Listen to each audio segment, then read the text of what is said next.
So, hello everyone, I'm Bhupesh, and the session will be on machine learning capabilities on Apache Apex using Apache Samoa. So, let's get started. So, here's the agenda. I'll be walking through a little bit of introduction on big data, stream processing, and also on machine learning. Right? We'll go through what Samoa is and what it means for Apex to be a runner there. We'll look at Apex and the relevant concepts that will help us understand better what Samoa is and what Apex is.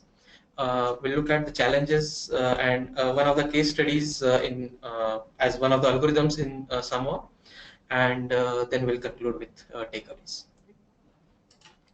So, big data, right? We all know what big data is, but the point that I wanted to make here is basically about the volume, variety, velocity, and veracity, right?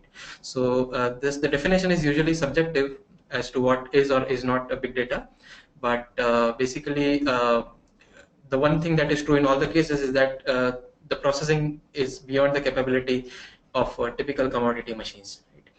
So the points that we are most concerned with here are volume and velocity. That is where stream processing and big data comes into picture. So why stream processing, right? This stream processing is basically processing of infinite sequence of data, right? So it's basically not planning for just a limited set of data, but to keep in mind that the data may never end, the stream may never end. This at the same time gives us low latency processing as well as high throughput of processing. So we have to assume that the speed of arrival will be pretty high, and we have to make sure that the latency of the data is not too high in that case. So as opposed to when we compare batch processing to stream processing, batch is really a special case of stream processing, wherein okay, I'm sorry. I think we are not audible. Can you please give us some indication if we are audible?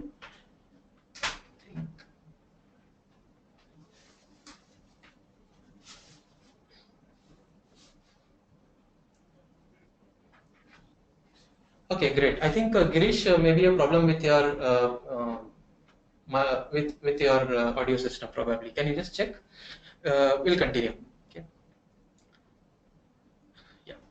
So batch is really a special case of stream processing, right? It's just a snapshot of a stream over an interval of time.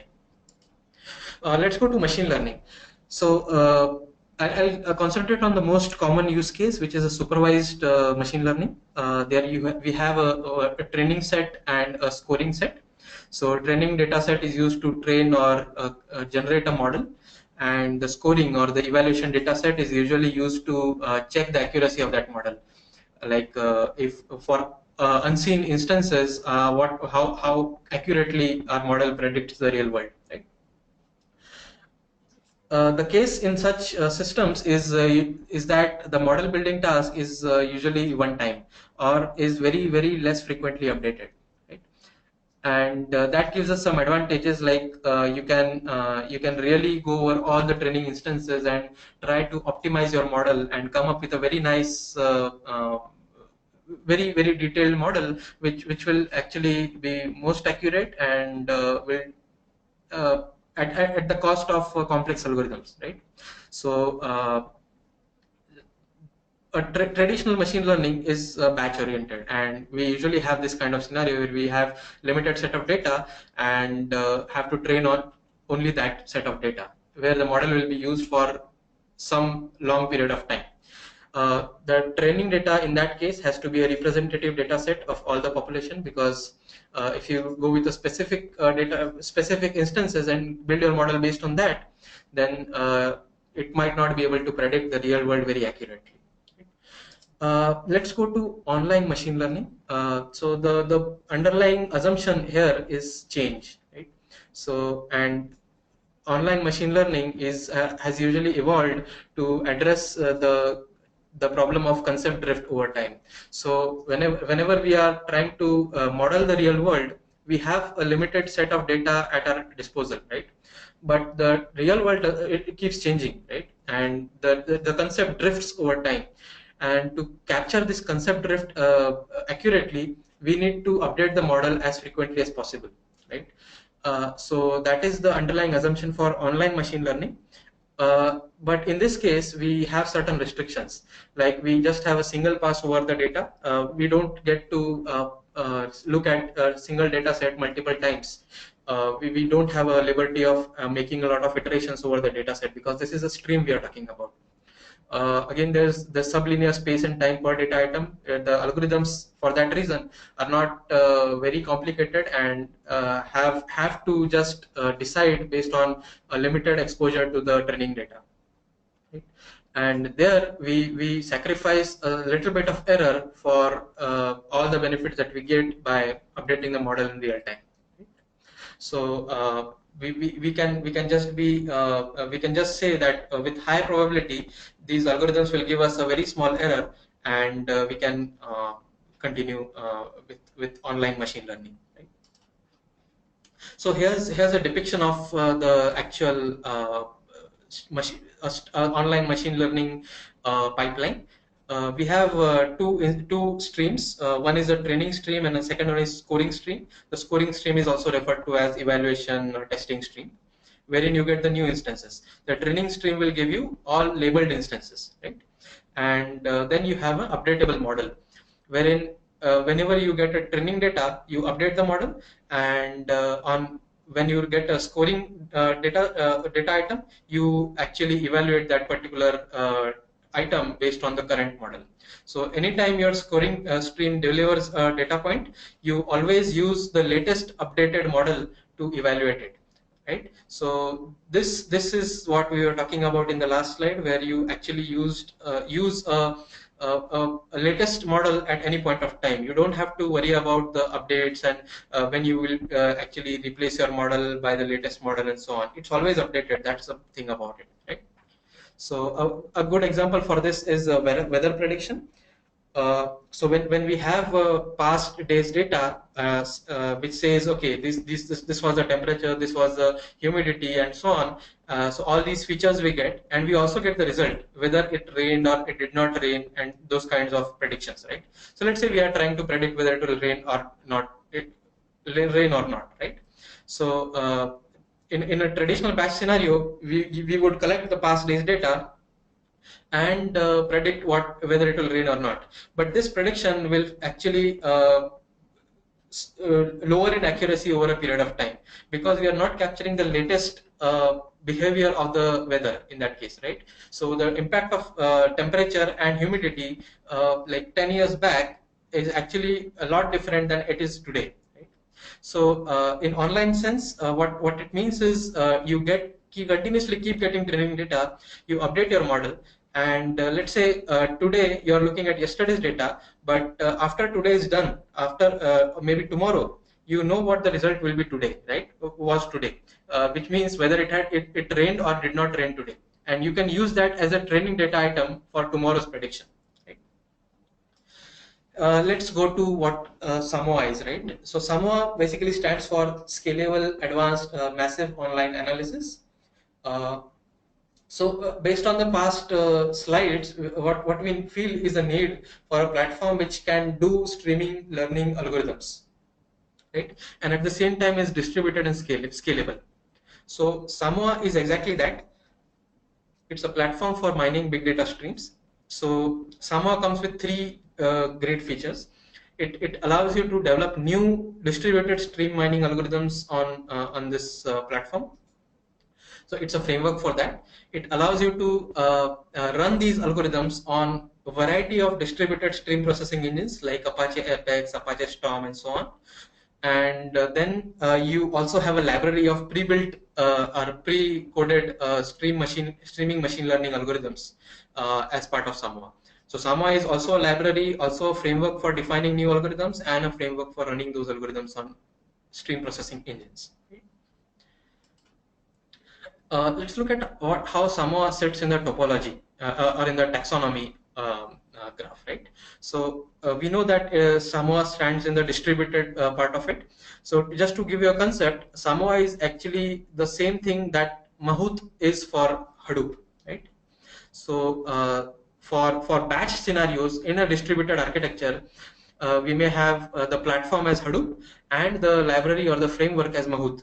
But in the stream processing scenarios, we have a lot of processing infrastructure where we have stream processing engines like Apache Apex, Apache Storm, Apache Flink, and Samza and so on. And Samoa is the machine learning library or the framework which allows you to define those algorithms and run those algorithms on these engines, right? So in the non-distributed component, we have some tools like R and Veka.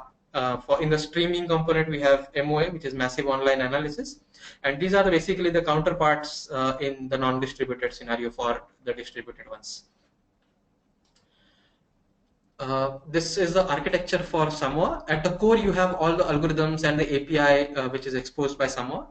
And then you have two layers where it can connect to different systems. One is the machine learning adapter, where it connects to the machine learning frameworks.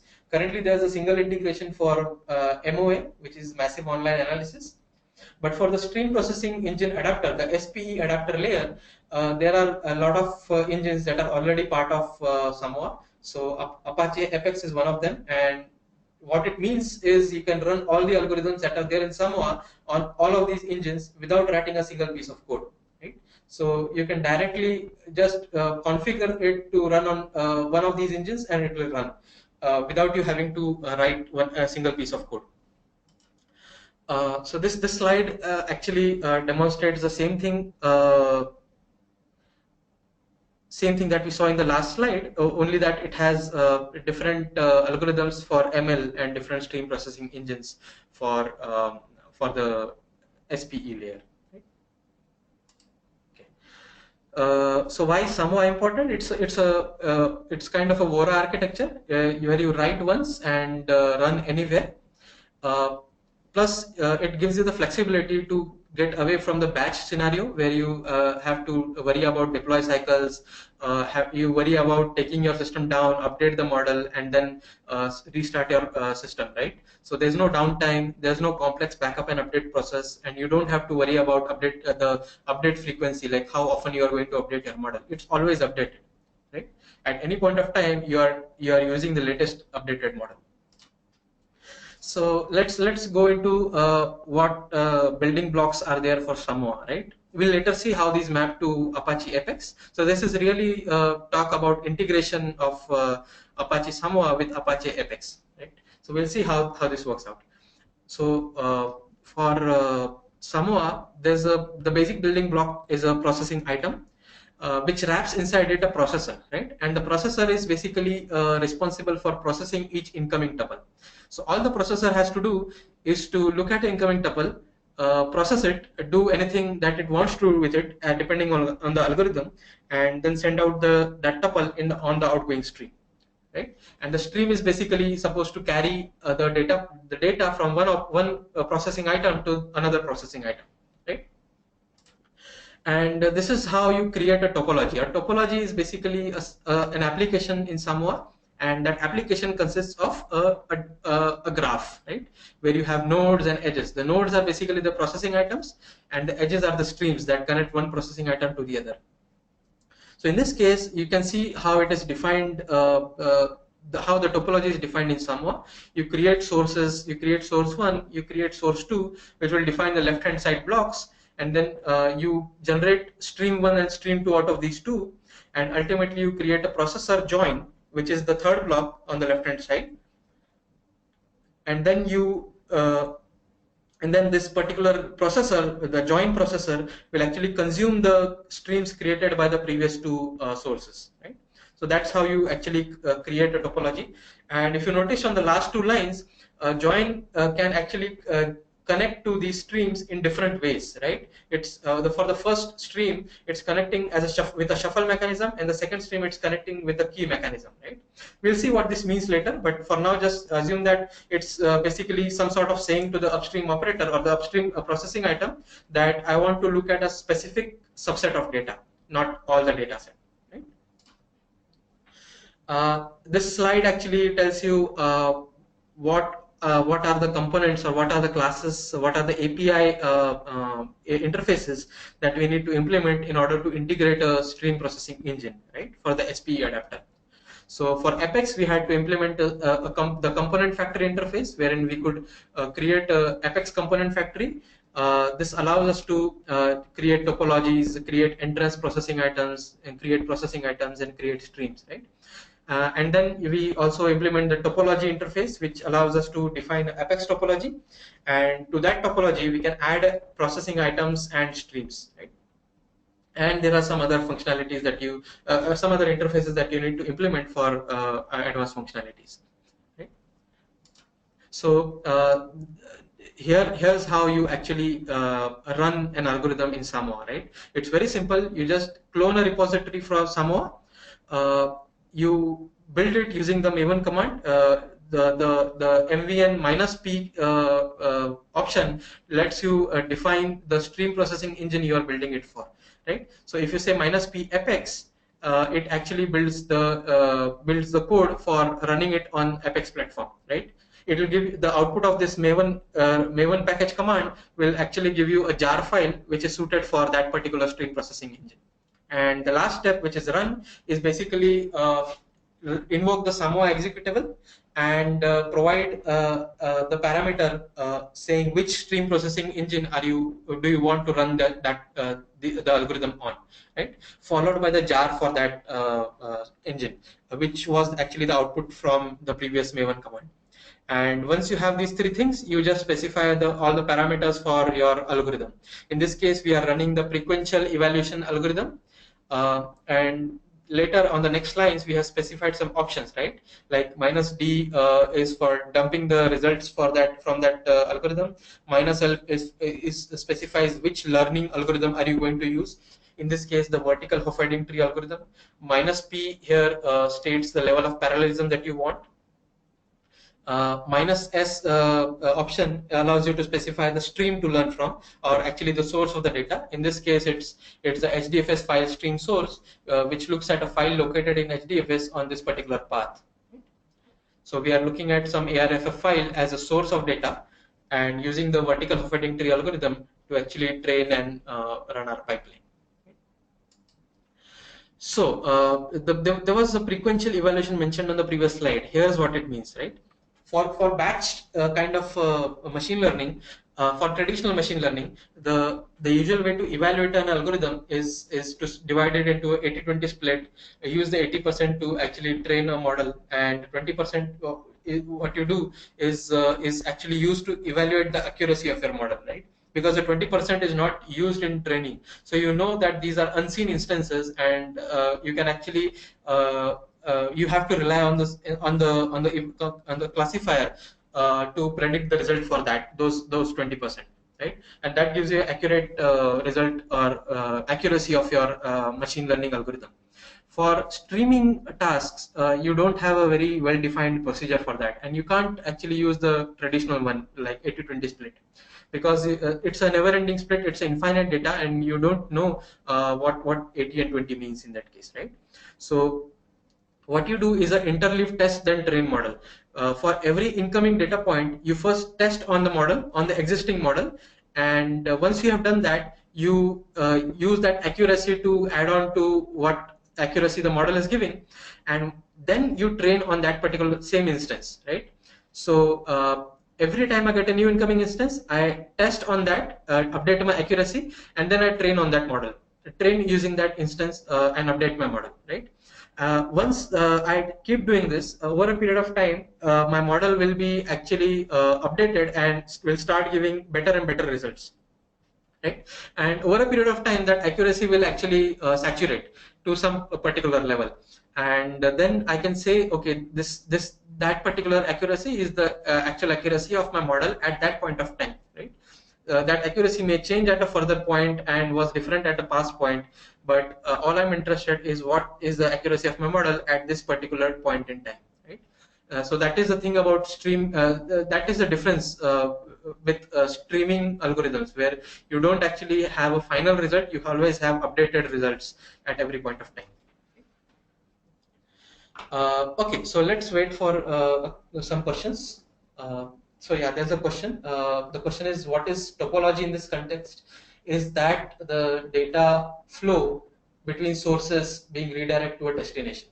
So topology, you can consider it as what your application needs are, right? So your application may say, okay, read from a source, do processing A, then do processing B, and then store it to some other destination, right?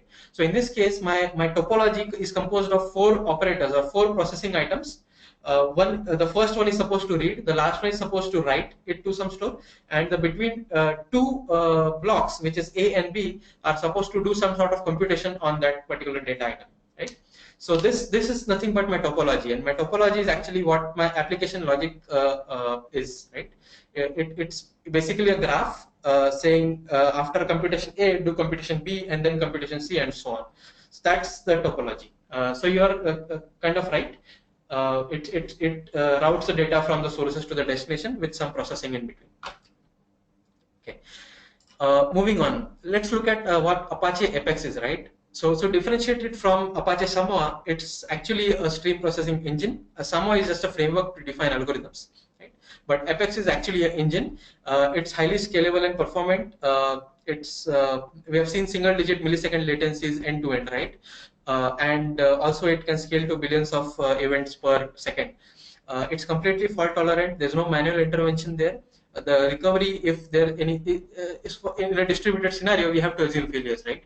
And the recovery here is completely stateful. You can be sure that your application will come back up without any manual intervention from a consistent state, right? And will also restore the rest of the application to a consistent state and start processing from there. The most important point here is the built-in operability in Apex, which we get by the means of the low-level API that is exposed, as we'll see later what it means. But it's very operable, and in production scenarios, it gives you a lot of control over what goes into the application logic when you write or create an application which is to be run in production for a long period of time, right? So a little bit of history on Apex. The development started in 2012 with DataTorrent. It was open sourced in July 2015, and by 2016 we were already a top level project in Apache. Right? So currently there is a lot of interest from the community side, and we also have a very good roadmap. We'll look at the roadmap at the end of the session. So here's how an Apex application looks like. It's very similar to what we defined as a topology. So in Apex terms, we call the topology a directed acyclic graph, or a DAG, right? So the directed acyclic graph says that, okay, there has to be no cycles, and it has to be directed from one operator to the other. So here the operators are nothing but your processing logic, whatever logic the user has to define. And the streams are supposed to carry the tuples from one operator to the other. Right? The streams connect to these operators at endpoints called ports. So every operator has an input port and an output port, and the operator is supposed to process a tuple coming onto the input port and send it out to the output port. Right? So you have all the scalability and all that, where each operator can have multiple instances running in parallel, and so on, right? So that helps the scalability aspect of it. Apex can also coexist with other applications in the cluster, like depicted in this particular slide. Apex can coexist with MapReduce, with any other MapReduce applications, or any other YARN application for that matter, right? The green blocks actually depict what an Apex application is. In this case, we have 6 operators or 6 nodes in the directed acyclic graph. They are labeled 1, 2, 3, 4, 5, and 6, and we also have a stram, which is the master for that particular application, which is the YARN terminology. YARN will actually require an application master for each application running on your cluster. So we use Hadoop version 2 YARN for resource management, and HDFS for any persistent storage. And this slide gives you how to define an application in Apex, right? So in Apex, all you have to do is define a populate DAG method, which basically uses just 2 methods, right? Add operator and add stream. So add operator is supposed to add an operator or a processing item to the DAG, So in this case, I've shown an example with 4 operators: input, parser, counter, and console. This is nothing but a word count application. So all you need to do is to define this application is add these operators to the DAG and connect them via streams, right? And you're done. That's how simple it is to define an Apex application. So this slide gives you the mapping of the building blocks in Samoa to building blocks in Apache Apex, right? So the processing item in Samoa becomes an Apex operator. The processor, which is inside, which is wrapped inside a processing item, is actually nothing but the process method of the input port in an Apex operator, right? So that process method is supposed to process an incoming tuple and do process it and send it out to an outgoing stream, right? An output port in case of Apex. And the stream component is basically similar to the Apex stream, which connects the 2 different ports, right? The output port of a upstream operator to the input port of a downstream operator. So Apex, being a stream processing engine, has support for all the streaming concepts like streaming windows and event time windows and so on, right? So streaming windows is nothing but processing time windows. This is basically used by the engine for bookkeeping tasks. We have support for event time windowing, where we handle all the concepts like watermarks, triggers, accumulators, and session windows, and so all those things, right? We also have checkpoint windows, wherein you can define how frequently an operator should take a checkpoint or back up its own state on persistent store, so that in case of a failure, it does not have to go too much backwards in processing to resume where it left off, right? It can do it at a 30-second interval, which is basically the default in Apache Apex. This is partitioning. Partitioning actually allows you to scale, right? You can say that, okay, if my operator is heavily loaded, or it is not able to take care of an incoming load, I'm sorry. So if it is not able to handle the incoming load, you can actually make it run multiple instances of the same operator, each handling some part of the load, right? So in this case, I have a topology where we have operators 0, 1, and 2. If 1 was supposed to be a very complicated operator, or maybe it is a little slow operator than operator 0, and 0 is able to send data very fast to operator 1, right? In that case, 1 would not be able to handle all the load, and would actually the latency for that operator would actually increase. So what we can do is say that, okay, I want 3 different instances of 1 running in parallel, and I want 0 to send only some of instances to 1, only a part of the outgoing load to each instance downstream, right? So each of these partitions of 1 will handle only a little part of the load that is coming from 0, right? And that's how we are able to scale, and the operators can handle all the load that is coming to them. When we have multiple partitions, the downstream operators has to do some sort of unification, and for that the platform will actually insert a unifier operator in the topology, and this is completely automatic. That unifier will actually merge the incoming streams and send a single stream to the downstream partition, downstream operator, in this case 2, right? So partitioning is a way to scale your application, right, to a lot of incoming data, the velocity and the volume of data. The thing that we talked about right now is actually a static type of partitioning or static scaling. You can also do this dynamically, wherein you don't have to actually specify the number of partitions. You can just specify some rules saying, okay, if my latency goes above 100 milliseconds, the application should double the number of partitions for this particular operator. Or if the latency goes below 10 milliseconds, maybe reduce the number of partitions to half. That way, we are allowing the operator to scale up or scale down based on the incoming load, right? It's some sort of elasticity for the application, and you don't unnecessarily hog cluster resources and let other applications also function in a very nice sort of way, right? So as we saw, right, we have partitioning, but there has to be some mechanism wherein an operator can distribute the load to a downstream partition, right? So Apex uses the way of a stream codec, wherein you use the hash code of the tuple and look at the log n bits, the last log n bits of the hash code, where n is the number of partitions you have, right? So for 4 partitions, you'll just have a look at the 2 bits, last 2 bits of the hash code of the tuple, and as depicted in the table on the right hand side, you can just look up that table and see which partition this particular tuple should go to. So in this case, the last 2 bits are 0, 1, and 0, 1 has a mapping to partition 2, which means that particular tuple, when it goes out of the operator U, it should go to the partition B2 in this case, right? So that's how Apex allows a user to map a particular tuple to any downstream partition. Similar to, so we have a similar concept in Samoa as well. So Samoa allows you to distribute tuples which are outgoing from an operator to multiple downstream partitions, right? We'll see a use case for this later in the case study, but for now it has 3 different ways it can partition the tuples. It can either have a shuffle mechanism, wherein you just randomly send any tuple to any downstream partition.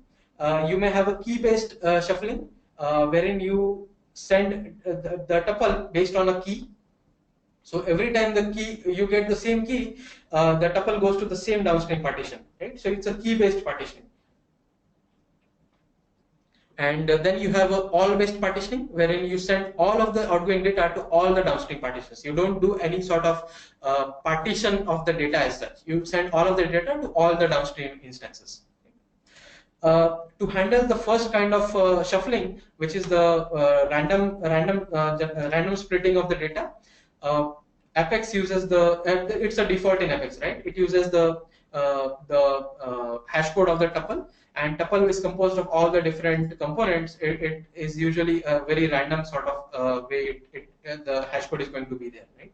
So if you take the hash code of the entire tuple, it would actually simulate the message shuffling, the shuffle partition in case of Samoa, right? For key-based shuffle, you use the hash code of the key, right? So we still keep using this similar sort of stream codec. Only in case of returning the hash code for the entire tuple, you return the hash code for just the key component of it, which allows you to partition based on the key. So as you can see in the figure, key number 1 always goes to partition 1, key number 2 always goes to partition 2, and key number 3 always goes to partition 3, right? Irrespective of the other fields in the tuple. And then you have an all-based partitioning, wherein you send all the data to all the downstream partitions. So in this case, stream codec cannot take care of that. We have to define a custom partitioner which can do the same stuff, right? So as I said earlier, Apex gives you control over a lot of intricate details of the functioning of an application. This is one of them, right? You can write a custom partitioner, and in a very detailed sort of way, you can define which set of tuples go to which set of downstream partitions. In this case, all the tuples go to all downstream partitions. So there is no partition of data as such. So we'll just wait for some questions and then we'll move on to the next slide. Okay, so the question is, so the partition can only be in power of 2, like 0 to 48. Okay, so good question. Basically, it is not necessary. You can say I want 3 partitions, or you want 5 partitions and so on, right? A non-power of 2. But the way, as we saw earlier, the way partitioning works is by looking at log n bits, right? And even if you have a non-power of 2 partitions, like if you have 3 partitions, the partitioning is going to be a little skewed, where you have an option for specifying 4 partitions, but you are just specifying 3, right? So these 4 options have to map onto the 3 partitions. And in this case, looking at the pigeonhole principle, one of the partitions has to take a little more data, right? So that way, to avoid the skew, it's recommended that you have a power of 2 partitions, but yes, you can have a non-power of 2 set of partitions. We have another question. It says, what's the use case for all downstream partitions and how does the unifier work in that case? Right. So in this case, we have a use case. We'll look at the case study at the end of the session, what the use case is. For the second part of your question, the unifier is required only when you have multiple partitions upstream and a single partition downstream, right? So in that case, the unifier has to take all the incoming data, unify it, and then send to the downstream partitions. This, what we are talking here, is the upstream part of it, wherein you get from a single partition, you are sending data to multiple downstream partitions. Right? Okay, so moving on to the next slide, we'll see how we handle iterations in Apex, right? So machine learning, as we all know, needs iterations, right? Even for streaming machine learning algorithms, uh, even if we don't iterate over the data a lot of times, there is always a notion of a feedback loop involved in any of the algorithms, right? Example is a vertical forfeiting tree algorithm, which we'll look at the end of the session. So to address this, Apex has integrated or introduced a feature called iteration, and you can actually have iterations in the topology. But what does it mean? How could we have iterations in a topology which says it's a directed acyclic graph, right? By definition, it's acyclic. So let's look at an example on how we can have it. I have a topology here which has three operators, A, B, and C, and there's a feedback loop involved from C to B, right? To handle this case of feedback, which actually introduces a topology, introduces cycles in the topology, we introduce a delay operator, right, in between C and B. So the stream from C to B, which is a feedback, goes through a delay operator, and all the delay operator does is increment the window number for that particular tuple. For all the tuples flowing into it, it just increments it when the tuples leave the delay operator, right? So the windowing is actually this is a processing window, and it's called the streaming window in case of Apex, and which is used for bookkeeping purposes, right? Even though you can see a loop or a cycle in the logical DAG, in the physical DAG, which is what actually runs on the platform, you don't have any cycles because it spirals down the window, right? It's like a spring. So even though it looks like a loop, in reality it's just a single thread looping down the spiral, right? So all the tuples that flow into delay operator have their window IDs incremented, and now they are part of a different cycle in the processing. Right?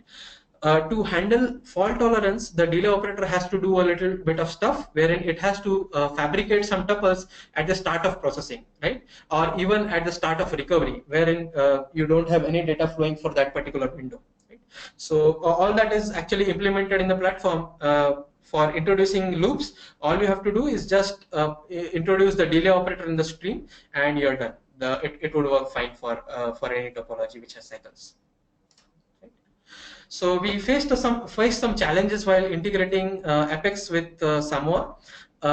So there are certain differences in the topology building APIs of Samoa and Apex, wherein Samoa uses more of a incremental sort of topology building, where it creates an operator, then creates streams for that operator, and then you create the downstream operator and consume these existing streams.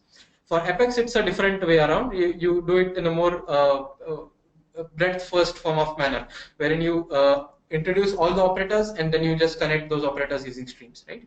So we faced some issues there, but we managed it in the integration. There is also a no concept of ports in Samoa, right? So as we know, Samoa can generate multiple streams at any point of time without even having the downstream operator. And in Apex, we need actually a concept of ports, right? You actually connect ports and then create a stream, and ports belong to the operator. So we had to do all this dynamically in case of Apex during the integration. Yes, again, Samoa generates streams dynamically, right? We had to handle them in the integration. So another challenge was having cycles in the topology. So we managed. So we had this feature for delay operation for the iteration support, using the delay operator by means of which we handled the cycles. We also face some serialization issues and all those things, where we use the stream codec and the partitioning functionalities provided by the Apex platform to gain control over these aspects and actually get it integrated. Right? So the point of exposing these challenges is that Apex, on one hand, will actually is very operable and allows you to specify all the things in a detailed fashion. While on the other hand, it also takes care of a lot of stuff underneath, and the user does not have to worry about a lot of stuff. So it separates the business logic from the operability stuff of it, right? So a very good example of that is fault tolerance, wherein you don't have to worry about the state in the operator, right? All that is taken care of automatically. You just have to worry about the business logic that goes into the operator. So here's the case study that I was talking about. We'll look at how the vertical Hofferding tree algorithm works. So outside the the blue block that we have shown here, we have the source PI and the evaluator PI. If we just ignore these, the components that remain are the model aggregator PI, denoted by the diamond one, and the local statistic PI, which is denoted by N inside a pentagon, right? So both these operators actually define the algorithm, which is vertical Hofferding tree. So the way it works is model aggregator will actually take any incoming data, any incoming tuple. It may be a training data or it may be a scoring data, right? If it is a training data, it would update the model. So model aggregator is basically the centralized point where your model stays, right? Because for scoring any data, you need the model at one place. So, and that is the reason that that block has been labeled as 1, wherein that model aggregator PI cannot be partitioned. You cannot have multiple partitions of this model aggregator operator.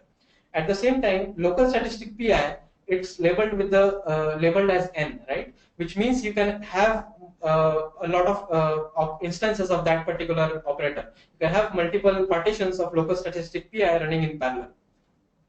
Right? And when you okay, so the way this works is when you get an incoming instance, model aggregator PI will actually send the data on an attribute stream to all the downstream partitions, right? And the attribute stream will actually send some specific attributes of it to some particular partition. So not all attributes go to all the partitions, just a set of attributes go to a specific partition. And that partition will actually take care of, the partition is actually the local statistic PI in this case. It will take care of updating the local statistics, and that's the end of it, right? Over a period of time, model aggregator PI would look at the node in its decision tree and will think that probably this particular node needs to be split into multiple leaves or multiple nodes in the decision tree, right? So at that point, it would like to notify all the downstream local statistic operators to send back some signal of whether it can do that, right? Because the local statistics are distributed among various downstream partitions, which is the local statistic PI. The model aggregator send a control signal on the control stream to all the downstream partitions. So this is the use case where you need to send a particular data item or a particular tuple to all the downstream partitions, right? You cannot just send it to some particular partitions because you also need feedback from the rest of the remaining partitions. So once the downstream partitions get the control signal, they will consolidate their statistics and send the result back on the local result stream back to the model aggregator PI. And this has to be done via the delay operator. So here's where the loop perspective comes into picture, right? So once the model aggregator gets that feedback, it can actually take a decision whether or not to split that leaf into multiple leaves, and the training or the scoring continues, right? So we saw all the features that we had looked in the presentation and saw how they fit together in a particular algorithm which is there in Samoa, right? So let me just give the roadmap for Samoa and Apex. For Samoa, the roadmap basically says is basically introduction of a lot of more algorithms into the library. So we do have some algorithms right now in the library. They are planning, the community is planning on a lot of advanced algorithms like stochastic gradient descent, adaptive VHT, regression tree based algorithms. Also stream mining using core sets and sketches are on the roadmap, right? You can have a look at the existing algorithms. If they work fine for you, you can just use the algorithms, choose your processing engines. If you choose Apex, you can run those algorithms directly on Apex because Apex is already integrated there. For Apex, the roadmap, this is the roadmap. we are adding SQL support to Apex, so that when you can just write a SQL query, and that gets translated into a directed acyclic graph and runs on Apex, right? You don't have to worry about even specifying an application for that. And the good thing about calcite is that it allows you to specify the sources for your SQL query are not just relational tables. They can be any of the NoSQL databases or the message queues like Kafka, Hive, HBase, and so on, right? All those sources can be taken into consideration while creating that SQL query. Right? So in short, you can define an ETL workflow by means of a SQL query once Apex is integrated with calcite. So Apex has support right now for calcite. We are working on more advanced stages there. Second is the Apache Beam. So Beam is actually an upcoming framework for stream processing, and it's also, in addition to being it is also similar to Samoa. It exposes the API to integrate various other runners for running the algorithms that you define in Beam on those processing engines. So Apex has been integrated currently in the Apache Beam repository. You can use Apex to run any of the algorithms in Beam, or any workflow that you define in Beam on Apache Apex. Currently, we are working on improving the support and working on some advanced features there. So as I stated earlier, Apex is a stream processing engine, and by that definition, it is also capable of handling batch use cases, right? And a lot of customers are also using Apex for their batch use cases in production, right? Currently, what we are working on is to enhance the support for batch processing, so that it's even easier for users to specify batch use cases in Apex. We are also working on encrypting the streams, wherein the data flow from one operator to the other will be encrypted based on some encryption specified by the user. Currently, we have Yarn as the resource manager for Apex. We are working on support for Mesos and also Kubernetes. That's on the roadmap.